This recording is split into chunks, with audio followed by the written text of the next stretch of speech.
Amen. Hallelujah. Praise the Lord. ஆம், கர்த்தருக்குள் மிகவும் பிரியமான சகோதர சகோதரிகளே, உங்கள் அனைவரையும் கர்த்தராகிய இயேசு கிறிஸ்துவின் இன்ப நாமத்தில் இந்த வீடியோ மூலமாய் சந்திப்பதில் மிகுந்த மகிழ்ச்சி அடைகிறேன். ஆம் பிரியமானவர்களே, இன்று நாம் வாசிக்கும்படியாக தெரிந்து கொள்ளப்பட்ட சங்கீத பகுதி சங்கீதம் 10 வசனம் 1 முதல் 18 வரை.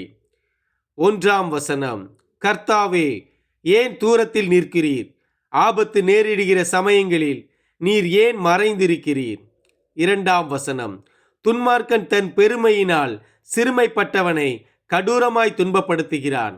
அவர்கள் நினைத்த சதி மோசங்களில் அவர்களே அகப்படுவார்கள்.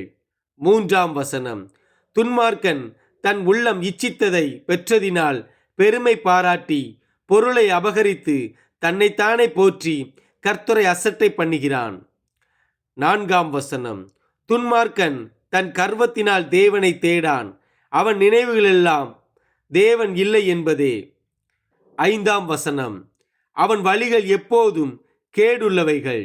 உம்முடைய நியாய தீர்ப்புகள் அவன் பார்வைக்கு எட்டாமல் மிகவும் உயரமாயிருக்கிறது. தன் எதிராளிகள் எல்லார் மேலும் சீறுகிறான். 6ஆம் வசனம். நான் அசைக்கப்படுவதில்லை, தலைமுறை தலைமுறை தோறும் தீங்கு என்னை அணுகுவதில்லை என்று தன் இருதயத்தில் சொல்லிக் கொள்ளுகிறான். 7ஆம் வசனம்.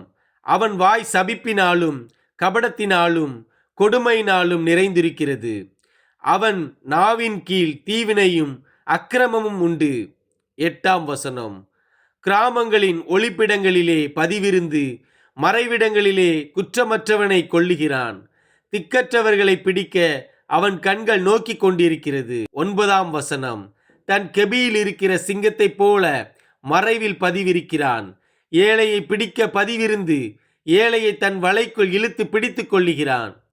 10ஆம் வசனம். திக்கற்றவர்கள் தன் பலவான்கள் கையில் விழும்படி அவன் பதுங்கி கிடக்கிறான். 11ஆம் வசனம். தேவன் அதை மறந்தார் என்றும் அவர் தம்முடைய முகத்தை மறைத்து ஒரு காலும் அதை காண மாட்டார் என்றும் தன் இருதயத்திலே சொல்லிக் கொள்ளுகிறான். 12ஆம் வசனம். கர்த்தாவே, எழுந்தருளும். தேவனே, உம்முடைய கையை உயர்த்தும். ஏழைகளை மறவாதேயும். 13ஆம் வசனம். துன்மார்க்கன் தேவனை அசட்ட பண்ணி நீர் கேட்டு விசாரிப்பதில்லை என்று தன் இருதயத்தில் சொல்லிக் கொள்வானேன். 14ஆம் வசனம்.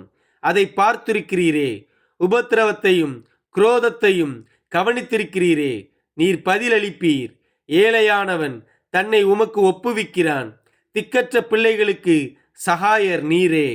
15ஆம் வசனம். துன்மார்க்கனும் பொல்லாதவனுமாயிருக்கிறவனுடைய புயத்தை முறித்துவிடும்.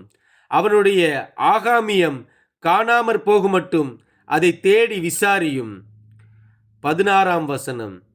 கர்த்தர் சதா காலங்களுக்கும் ராஜாவாயிருக்கிறார். புற ஜாதியார் அவருடைய தேசத்திலிருந்து அழிந்து போவார்கள். 17ஆம் வசனம். கர்த்தாவே, சிறுமைப்பட்டவர்களுடைய வேண்டுதலை கேட்டிருக்கிறீர். அவர்கள் இருதயத்தை ஸ்திரப்படுத்துவீர். 18ஆம் வசனம்.